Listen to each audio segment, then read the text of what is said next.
Good morning. Next हमारे पास कार्टेनॉइड्स में आता है टॉपिक विटामिन ए। तो vitamin A is generally occurs in plant. It is a fat soluble vitamin.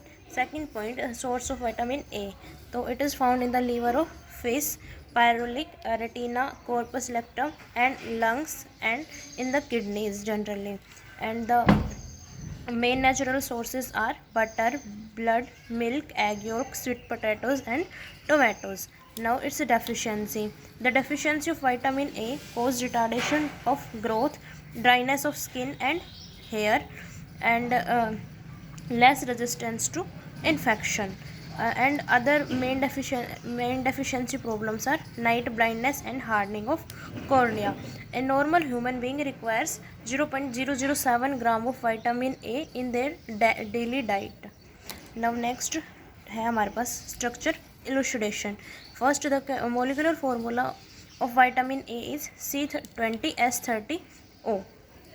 Next molecular formula पता चल गया। अब इसके पास क्या होता है कि एस्टर्स की फॉर्मेशन होती है।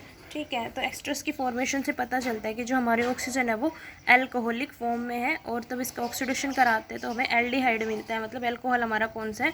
प्राइमरी एल्कोहल है। सेकंड, तब हमने इसका कैटालिटिक रिडक्शन करवाया तो इसने हमारे पास 5 हाइड्रोजन के मॉलिक्यूल्स यूज़ हुए हैं। मतलब कितने डबल बॉन्ड है? 5 डबल बॉन्ड विटामिन ए के अंदर प्रेजेंट है। उसके बाद मैलिक एनहाइड्राइड के साथ ये क्या बनाता है? अडक्ट की फॉर्मेशन करते हैं। इसका मतलब कि जो 5 डबल बॉन्ड्स है वो किस में? कॉन्जुगेटेड सिस्टम के अंदर प्रेजेंट है। नेक्स्ट पॉइंट क्या है? तब हमने इसकी ओजोनोलिसिस करवाई तो जो ओजोनोलिसिस थी विटामिन ए की, उसने क्या किया? एक मॉलिक्यूल जर्नोइक एसिड का, मतलब क्या है इसके पास? एक बीटा आयोनोन न्यूक्लियस इसके अंदर प्रेजेंट है, और जो बीटा आयोनोन न्यूक्लियस है वो ऑक्सीडेशन के ऊपर क्या देता है? जर्नोइक एसिड। भाई विटामिन ए के ऑक्सीडेशन के लिए हमें जर्नोइक एसिड मिला, मतलब क्या है? बीटा आयोनोन, क्योंकि जो बीटा आयोनियन है वही ऑक्सीडेशन के ऊपर हमें जर्नोइक एसिड देता है। तो ये होता है हमारे पास बीटा आयोनोन। ओजोनोलिसिस करवाई, क्या मिला? जर्नोइक एसिड। मतलब कुछ इस टाइप का न्यूक्लियस इसके अंदर प्रेजेंट है।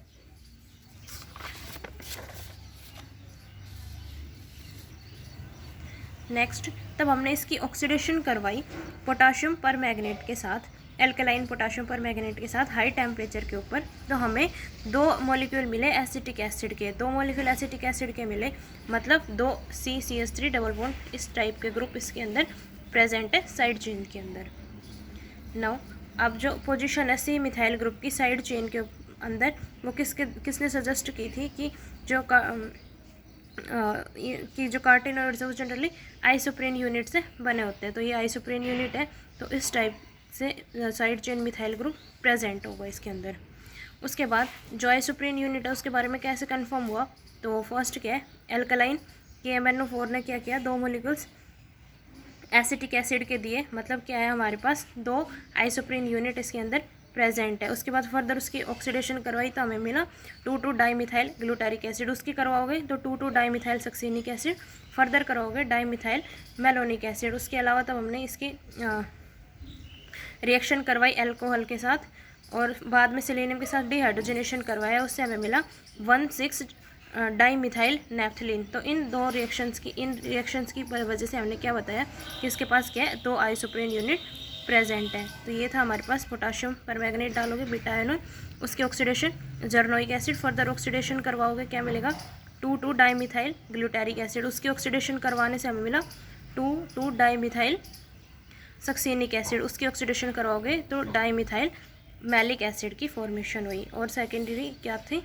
ये विटामिन ए की ये वाली स्ट्रक्चर एग्जिस्ट करेगी। इसकी तब हमने अल्कोहल के साथ रिएक्शन करवाया एसिडिक मीडियम में, तो ये हमारे पास बन के आएगा, जिसके सेलेनियम के साथ डिहाइड्रोजनेशन पे 1,6-डाईमिथाइल नेफ्थलीन बनेगा। मतलब इसके अंदर क्या है? 2 आइसोप्रेन यूनिट प्रेजेंट है। तो इन सारी चीज़ों से कंफर्म हो गई थी कि हमारे पास जो विटामिन ए की स्ट्रक्चर है वो ये स्ट्रक्चर हमारी एग्जिस्ट करती है। ठीक है, ओपन चेन में लिख सकते हो इसे, ये रिंग के बाद इनको सारों को ओपन चेन में लिख लो, या इस तरीके से लिख लो जैसे या सुटेबल लगे उस तरीके से विटामिन ए देख सकते हो। उसके बाद कंफर्म हो गई तो उसके बाद आती है हमारे पास सिंथेसिस। सिंथेसिस है, इसके अंदर बीटा आयोनोन ये लेके चल रहा हूँ। बीटा आयनोन की रिएक्शन करवानी है जिंक की प्रेजेंस में। रिएक्शन का नाम क्या है? रिफॉर्मेट्स की रिएक्शन। ठीक है, क्या होता है? ये सारा ZnBr होता है, ये यहाँ पे अटैक करता है ये OH की फॉर्मेशन, बाकी ये पूरा ग्रुप एज इट इज़ इसके साथ लग जाएगा। ठीक है, इसकी रिएक्शन करवाई एक्जेलिक एसिड और KOH के साथ, क्या होगा? ये यहाँ पे तो H और OH निकल गया, वाटर रिमूवल हो गया, डबल बॉन्ड आ गया, और ये किसके अंदर हाइड्रोलिसिस हो गया? COOH के अंदर। उसके बाद इसमें डाल लें SOCl2। SOCl2 डालोगे क्या बनेगा? ऐसे एसिड क्लोराइड की फॉर्मेशन होगी, CH3Cl डालना, तो मतलब ये रिड्यूस हो जाएगा, क्या बनेगा? Double bond O। ठीक है, अब जो ये था इसकी फिर से इसके साथ रिफॉर्मेट्स की रिएक्शन होगी। रिफॉर्मेट्स की रिएक्शन वैसे ही इधर OH बनेगा, बाकी पूरा group as it is side में आके जुड़ जाएगा। फिर से क्या डालोगे? Oxalic acid. ऑक्जेलिक एसिड डालोगे तो क्या होगा? आपका वाटर रिमूव हो जाएगा, और ये क्या, इधर से वाटर निकलेगा और COH ये बन गया। अब इसमें लिथियम एल्यूमिनियम हाइड्राइड डालोगे तो ये है हमारा स्ट्रॉन्ग रिड्यूसिंग एजेंट है। हमारा एसिड किसके अंदर कन्वर्ट हो जाएगा? अल्कोहल के अंदर, और हमें विटामिन ए की हमारे पास सिंथेसिस हो जाएगी। Vitamin A as a product मिल जाएगा। ये थी इसकी सिंथेसिस। अब बात आती है इसकी बायोसिंथेसिस की। बायोसिंथेसिस में 3 स्टेप हम लेके चलते हैं। फर्स्ट स्टेप क्या है? Synthesis of mevalonic acid. तो मेलवोनिक एसिड के सिंथेसिस में ये आप लेके चलोगे, फिर एक इथाइल एसीटेट लोगे, कोएंजाइम A लोगे, इनकी दोनों के रिएक्शन करोगे, 2 वाटर के मॉलिक्यूल निकलेंगे, OH निकल के यहाँ पे क्या बन जाएगा? कोएंजाइम A लग जाएगा। ठीक है, दोनों। तो अब ये जो 2 मॉलिक्यूल्स है ये फर्दर रिएक्ट करेंगे तो क्या बनेगा? एसिटो एसिटाइल कोएंजाइम A बनेगा। देख लो। ठीक है, इसको अगर खूब ऐसे लिखोगे साइकिल चेन की फॉर्म में, इस तरीके से लिखा जाएगा। ठीक है, उसके बाद डालोगे CH3CO कोएंजाइम A, तो ये किसके अंदर चेंज हो जाएगा? कोएंजाइम A H के अंदर। हमारे पास इसकी फॉर्मेशन होगी COH डबल बॉन्ड COA, उधर OH, और ये जो आपका दूसरा CH3 ग्रुप था वो एज इट इज। उसके बाद डालोगे NADPH, किसके अंदर हो जाएगा? NAD पॉजिटिव NADP प्लस के अंदर, मतलब रिडक्शन होगा ये CHO कोएंजाइम A निकल जाएगा, ये एज इट इज़। फिर दोबारा से डालोगे, फिर से इसका रिडक्शन होगा, और क्या बनेगा हमारे पास? मेलवोनिक एसिड, जिसको MVA से भी लिखा जा सकता है। उसके बाद सेकंड स्टेप है इसमें conversion of MVA into isopentenyl pyrophosphate, या IPP। ये आपका MVA था, ATP डालोगे, क्या हो जाएगा? फॉस्फोराइलेशन हो जाएगा, ये CH2OP। ठीक है, तो ये क्या है? MVA 5 monophosphate. उसके बाद फिर से ATP डालोगे, एक तो पहले फॉस्फोराइलेशन हो गई थी तो मोनोफॉस्फेट, अब डाइफॉस्फेट की फॉर्मेशन होगी, उसमें से क्या करवाना है आपने? वाटर को रिमूवल और CO2 का रिमूवल। तो यहाँ पे ये आपके पास IPP आइसो पेंटिनाइल पायरोफॉस्फेट की क्या हो जाती है? फॉर्मेशन। उसके बाद जो पाथवे फॉलो होता है